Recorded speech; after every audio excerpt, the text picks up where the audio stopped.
नमस्कार दर्शक बंधु जदि आप आज सुना कि रूपा किणवा चाहते तेज जाणी रखु आज घर बजार में 24 कैरेट और 22 कैरेट सुनार मूल्य कौन रही है। आज भारतीय बजार में 24 कैरेट सुनार मूल्य 1,41,710 टंका रही है बेले 22 कैरेट सुनार मूल्य 1,29,900 टंका रही।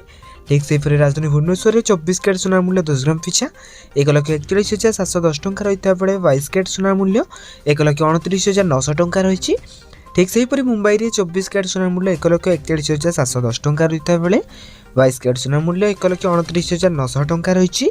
एवरकि नुआदिल्ली में 24 कैरेट सुनार मूल्य 1,41,860 टंका रही है बेले 22 कैरेट सुनार मूल्य 1,30,550 टंका रही।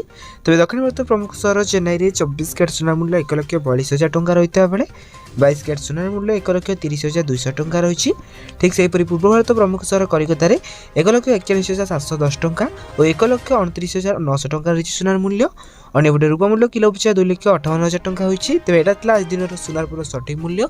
जदि आपड़ी सुनार सठिक मूल्य जानवा चाहती तेज आम चैनल को सब्सक्राइब कर पाखे बेल आइकन को ऑल बटन सेट करने सहित वीडियो हेल्पफुल होती है निहाती भाव वीडियो को लाइक करी डिस्क्रिप्शन टेलीग्राम चैनल लिंक अच्छी तो जाकि आपने जानी जातु।